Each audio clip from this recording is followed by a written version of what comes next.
When Princess Diana passed away in 1997, the world didn't just lose a beloved figure of compassion and controversy, it inherited a dazzling, emotionally charged treasure trove that would ignite one of the most quietly dramatic battles in royal history. Her jewels were more than accessories.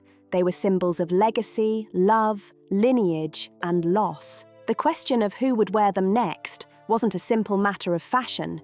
It was a test of loyalty, inheritance, and unspoken palace politics, dividing opinion across the nation and revealing the complex machinery of the monarchy in ways few outsiders could imagine. Two women ultimately emerged as the key players in this silent contest for Diana's glittering legacy. One would become a future queen, stepping fully into the institution that Diana once navigated, with both grace and vulnerability. The other would walk away from the monarchy entirely, choosing her own path, and in doing so, leaving certain treasures behind. The jewels they wore, and the ones they never touched, tell a story far more intricate and dramatic than any official palace statement could ever admit. Diana's collection wasn't just jewelry. It was a kingdom of diamonds, sapphires, and pearls, each piece carrying decades of history, personal meaning, and symbolic weight. To understand the drama, we have to start at the very beginning, because this isn't just a story about sparkling objects. It's a story about ownership, power, and memory. Princess Diana's jewelry collection was like no other royal collection in the modern era. Vast, bold, personal, complicated, each piece carried its own story. Some were ancient heirlooms, loans from the crown meant to be returned as soon as her marriage ended. Others were outright gifts, hers to keep, to treasure, to pass along however she wished. A handful were deeply intimate purchases, chosen with her own money, reflecting her taste, personality, and style, rather than her royal title. Understanding which piece fell into which category is critical because it determined claims, inheritance, and ultimately, who could wear what and when. The palace, alongside Diana's own sons, William and Harry, had the ultimate say in what would happen to each sparkling object. Some returned quietly to the royal vaults after her 1996 divorce, while others, like the iconic Spencer tiara she wore on her wedding day, never truly belonged to her. They were always Spencer family property, tied to her bloodline rather than her official title. These items remained at Althorpe, in her family home, a subtle but constant reminder of the distinction between heritage and monarchy. Then there was Diana's personal collection, the jewels she owned outright, gifts from foreign dignitaries, commissions she had personally requested, purchases she made with her own money. All these items were irrevocably hers. These were the jewels her sons inherited and, over time, the treasures that would make their way, piece by precious piece, to the wrists, ears, and fingers of the two women who married into the family after her. It is here, in this tension between institution and individuality, that the true story unfolds. The palace has never been fully transparent about where the lines were drawn, and that secrecy only heightened the drama.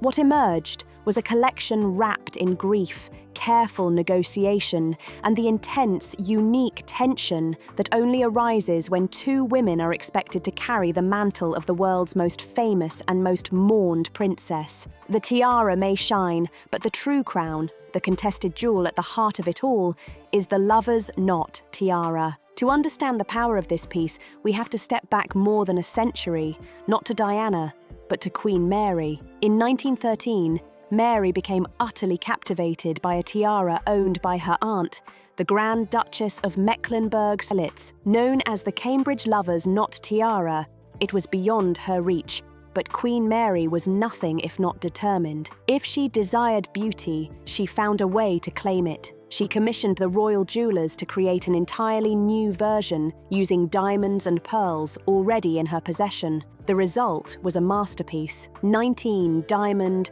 lovers' knots, each suspending a perfect pear-shaped pearl that trembled with every movement, creating a mesmerizing dance of light and reflection. The tiara passed eventually to Queen Elizabeth II, who wore it sparingly before offering it in 1981 to her new daughter-in-law, Diana. From that moment, the tiara's modern story became intertwined with love, legacy, and struggle. Diana's relationship with it was never simple. It was beautiful, yes, but physically punishing. The rigid frame, heavy weight, and swinging pearls so hypnotic in photographs exerted a constant pressure that Diana herself described as exhausting. State banquets were often physically challenging, requiring long hours of endurance and quiet composure. For this reason, Diana frequently opted for her family's Spencer tiara, a lighter, more forgiving choice that connected her to her own heritage rather than her husband's legacy. Yet, when she did wear the lover's knot tiara,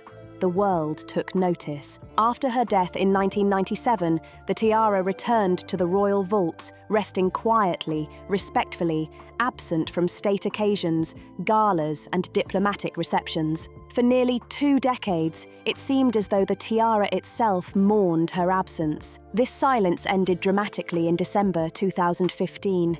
The Duchess of Cambridge stepped into a diplomatic reception, the lover's knot resting atop her dark hair, as if it had always belonged there. The reaction was immediate, global, and deeply emotional. For many, it was the first time in 18 years that they had seen those trembling pearls. For others, it felt like a moment of closure, a beautiful object restored to the purpose for which it had been created. What is striking about Catherine's relationship with this tiara is precisely what Diana's was not. She wears it effortlessly, with visible enjoyment. The weight that once gave Diana headaches seems not to trouble Catherine at all. She has worn it more than any other tiara in her collection, year after year, transforming it into her signature piece, her crown in every meaningful sense of the word. Devoted jewelry enthusiasts and royal watchers have followed this consistency for decades, sometimes finding it frustrating. After all, the vaults contain extraordinary treasures, many unseen for generations. Yet Catherine's deliberate choice carries wisdom. By consistently wearing the lover's knot, she draws a clear line from Queen Mary, through Elizabeth II, through Diana, and finally, to herself. She is not imitating Diana, she is completing a lineage, a subtle but powerful act of inheritance and identity. Next, the Saudi sapphire suite, a set of jewels that has stirred endless fascination and speculation. This extraordinary suite, a necklace, bracelet, earrings, ring, and watch, was presented to Diana on the eve of her 1981 wedding by the Crown Prince of Saudi Arabia. It was a staggering gesture, blending royal ceremony, international diplomacy, and visual perfection. Deep blue sapphires encircled by brilliant diamonds complemented her engagement ring in a seeming stroke of fate. Diana wore this suite across 2 decades, on the most public and important occasions. She adapted the pieces creatively, transforming a necklace into a headband or pairing earrings in unconventional ways. Her talent lay in making the traditional feel modern, turning royal norms into expressions of personal style. After her death, questions swirled about how these pieces would be divided between William and Harry, and by extension, how the next generation would handle them. Elements from the Saudi suite have appeared on Catherine at state banquets and in official portraits, connecting her visually and symbolically to Diana's iconic jewelry wardrobe. In royal fashion, nothing is accidental. Every choice is deliberate, a statement of lineage, respect, and rank. The palace's message was clear. Catherine was being groomed piece by piece as a future queen. Meghan, by contrast, was offered fewer jewels, a subtle but telling distinction. And then there is the Spencer tiara, the piece that neither woman could truly claim. Perhaps for that very reason, it carries the heaviest emotional weight, a reminder that not every jewel can be inherited, not every story can be completed, and some treasures are destined to remain just out of reach. This is the piece that neither of them could ever truly have, and the one that perhaps for that very reason carries the most complicated emotional weight of all. Long before Diana walked down the aisle at St. Paul's Cathedral, the Spencer tiara had its own story. one entirely separate from the crown jewels of Britain. It has never belonged to the monarchy, nor has it ever been a royal possession. Its roots lie deeply in the Spencer family of Althorp, carried through generations of Diana's ancestors, passed quietly from parent to child as a family heirloom, a treasure defined not by status, but by lineage. It came to Diana not as a gift of the royal institution, not as a token of ceremony or duty, but as a birthright, a piece of her heritage expressed in delicate metal and sparkling gems. On July 5, 1981, as she made her unforgettable entrance in ivory silk, she wore this tiara, the embodiment of her family history, transforming it, for a brief moment, into one of the most recognized pieces of jewelry in the world. Yet despite the public adoration, the tiara was never hers to pass on, nor could it ever become a part of the royal family's permanent collection. After her tragic passing, the Spencer tiara quietly returned to Althorp, remaining there away from public scrutiny, untouched by the hands of princes or princesses. It was not among the jewels inherited by William and Harry, nor would it likely ever be passed to their wives, for its ownership has always been rooted in Diana's birth family. The tiara remains with Diana's brother Charles, the 9th Earl Spencer, and within the larger Spencer family line. When the time comes, it will pass not to a Windsor bride, but to Diana's nieces, young women who share her blood, her name, her lineage, yet have never experienced the glare of a royal wedding. It hovers over this story like a silent presence, a ghost that reminds us of Diana's enduring individuality. It was the tiara she felt most herself in, the piece she chose when the pressure of love,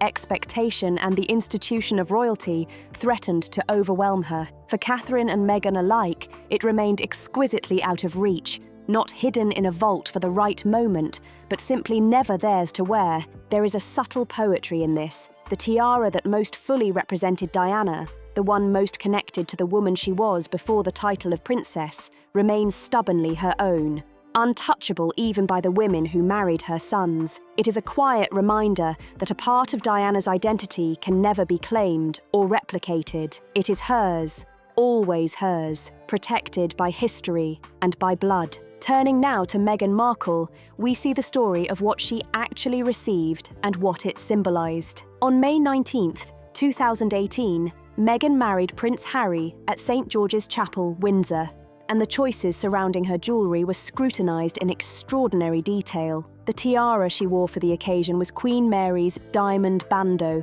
a delicate and elegant piece with its own rich history. Originally crafted by Garrard in 1932 to showcase a diamond brooch given to Queen Mary decades earlier by the people of Lincoln, the tiara had largely remained dormant in the royal vaults for 65 years. Untouched since Queen Mary's death, it bore no connection to Diana. This decision, though practical and ceremonial, immediately sparked public curiosity and conversation. Why not a tiara from Diana's collection? Why not a piece directly linked to Harry's mother, given the deeply personal and emotional framing of the wedding around Harry's connection to Diana? Whether the choice reflected Meghan's own preference, Queen Elizabeth's guidance, or the subtle, often opaque negotiations of royal protocol, it was noticed. The pieces Meghan did wear, however, revealed a more intimate story. At the private reception that evening at Frogmore House, she appeared with an aquamarine cocktail ring that had belonged to Diana, a bold, square-cut gem set in gold, and a diamond bracelet from Diana's collection. These were not public symbols, but deeply personal gifts, chosen to honour her connection to Diana and to signal Harry's intention to weave his mother's legacy into his new family life. But there remains an unspoken question. Was Meghan guided away from some of the most iconic and emotionally resonant pieces in Diana's collection? The jewellery already claimed by Catherine, the distribution of the Saudi sapphires long before Meghan's arrival, all suggest a quiet negotiation of access and legacy. The pattern of what Meghan wore, and what she did not, tells its own story. Small, intimate pieces, such as Diana's 4-strand pearl choker or her diamond bracelet, were laden with meaning. They were personal, quiet, and emotionally charged, representing a layer of Diana's life inaccessible to public view. The choker, worn over decades in countless configurations, sometimes with a sapphire clasp, sometimes alone, sometimes layered over formal gowns, was emblematic of her understated elegance and her need for a sense of security and identity simultaneously. Similarly, Diana's luminous pearl earrings, creamy and radiant, accompanied her through countless portraits and appearances, offering subtle elegance and intimate continuity in a life lived under public scrutiny. These were not statement pieces intended to dazzle on command. They were extensions of her personal identity, reflecting her taste, her comfort, and her individuality in a world dictated by rigid protocol. The gold and diamond bracelet engraved with William's name offered another layer of intimacy, a reminder that for Diana, jewelry was as much about private connections and personal significance as it was about public display. The fate of these personal pieces is telling. Some were shared equally between William and Harry, becoming part of their private inheritance. Others quietly returned to the royal collection, their ultimate status remaining ambiguous. What matters is the narrative these decisions reveal. Diana's jewelry was never merely ornamental. Every piece carried a memory, a feeling, a story. Who wore them, when, and how they were worn were all decisions infused with significance, reflecting the enduring presence of a woman gone too soon. Harry's role in distributing his mother's pieces to Meghan further illustrates the personal, sometimes fraught, intersection of grief, love, and duty. These decisions were not neutral or institutional. They were deeply emotional. They reflected a desire to preserve his mother's memory while simultaneously including Meghan in that legacy. The engagement ring he designed for Meghan, featuring a central diamond from Diana's collection, flanked by two smaller diamonds from Botswana, is perhaps the most discussed example. This combination was intentional. It connected Meghan physically to Diana and symbolically to Africa, a place of significance to the couple. It was a gesture of love, of memory, and of careful, deliberate integration into family history. The reactions within royal circles were subtle but significant. Altering a key piece of Diana's jewelry permanently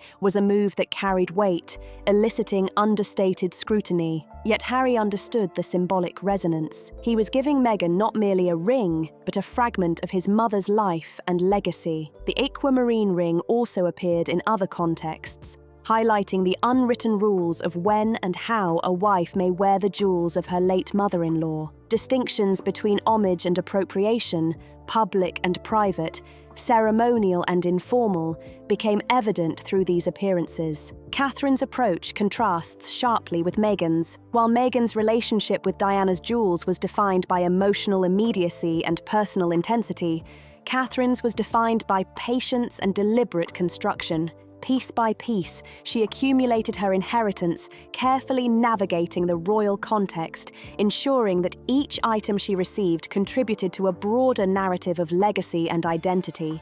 In that measured approach, a quiet, remarkable assembly of meaning emerged, reflecting the subtler, long-term dimension of royal inheritance. Ultimately, the story of Diana's jewels, from the Spencer tiara to Queen Mary's bandeau, from the aquamarine ring to the intimate pearl and diamond pieces, reveals far more than wealth or status. These items were vessels of memory, identity, and connection. They illustrate the delicate negotiation of personal loss, institutional expectation, and emotional legacy, the intersection of love, grief, and familial duty. Catherine's inheritance, built patiently over time, contrasts with Meghan's immediate emotional engagement, but both approaches honor Diana in different ways. Piece by piece, through patience or urgency, these jewels continue to carry her story forward, linking past and present, mother and children, legacy and love. The quiet assembly of meaning and identity, shaped by deliberate choices and deep emotional resonance, demonstrates that some legacies cannot be rushed. They must unfold moment by moment in ways that are at once visible and hidden, public and profoundly private. And in that patient accumulation, that deliberate crafting of inheritance, we see the remarkable truth. Legacies are living things shaped by time, intention, and care. Piece by piece, jewel by jewel, story by story, Diana's presence continues to be felt, not only in the splendor of public memory, but in the private, enduring resonance of those who carry her blood, her name, and her history forward. Third, it's worth casting your mind back to that engagement interview in November 2010, when Prince William gently slid the oval sapphire engagement ring onto Catherine's finger. That ring was not just a piece of jewelry, it carried decades of royal history, a lineage of emotion, and a legacy of love, heartbreak, and hope. Originally chosen by Diana herself from the Garrard catalogue in 1981, it had become one of the most instantly recognizable objects in the world, a symbol of a fairy tale and, simultaneously, of disillusionment, grief, and the complex weight of the monarchy broadcast to millions across the globe. From one generation to the next, this ring was never merely an arrival. It marked the beginning of a new chapter, a continuation of a story that had already been unfolding in the public eye for years. Over the course of more than 15 extraordinary years, it has become the cornerstone of what might be considered a meticulously, almost invisibly assembled royal inheritance. Catherine has approached the jewels left by Diana not with the urgency of possession, but with the patience and reverence of a skilled conservator, one who understands that her role is not to overshadow the history of these pieces, but to allow them to resonate through her presence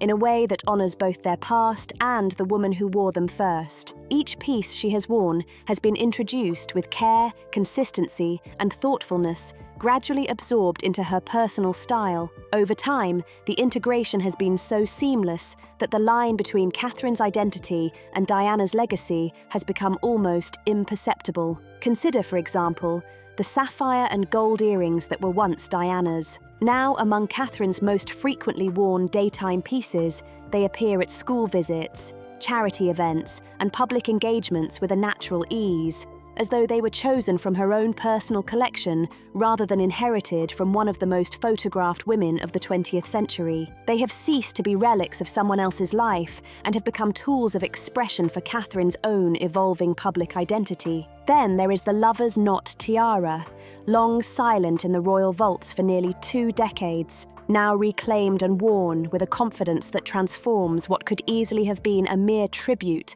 into a fully realized sense of ownership. These pieces are far from costume jewelry or performative gestures. They are foundational elements in the careful construction of a royal identity, one that is deeply intertwined with the memory of Diana yet firmly established in Catherine's own image. What is most remarkable about Catherine's approach is precisely how effortless it appears. She does not perform her inheritance, nor does she display the jewels with self-consciousness. She allows them to become extensions of herself, absorbed so completely that one might almost forget they were ever anyone else's. The sapphire engagement ring itself tells a story that is both public and private. Once emblematic of a marriage that the world had watched unfold and later unravel in full view, the ring has been recontextualized over 15 years of Catherine's presence, becoming entirely hers in meaning and symbolism. That transformation did not occur overnight. It happened slowly, through repeated appearances, state banquets, formal engagements, and private moments. It was achieved ring by ring, outfit by outfit, quietly, deliberately, and brilliantly. And yet, for all that has been worn and integrated, there remain pieces in Diana's collection that have not been touched, still resting in darkness, protected, preserved, waiting. These sleeping pieces are not broken, nor have they been sold. They are simply waiting, and the question of what they are waiting for is one of the most captivating mysteries within the royal collection. Some pieces belong to Diana's boldest, most experimental period in the 1980s, when she was discovering her voice and shaping her own rules. During that era, she wore jewelry with deliberate theatricality, oversized forms, and unconventional designs that defied the stiff, formal expectations of royal protocol. These choices were an expression not just of fashion, but of personality, of humor, irreverence, and a willingness to astonish. The pieces from this period, like her extraordinary amethyst and gemstone cross necklace designed by Garrard and loaned to her by art dealer Naima, are so inseparable from her energy and presence that imagining them worn by anyone else feels almost impossible. The problem with these sleeping pieces is that they carry more than mere aesthetic value.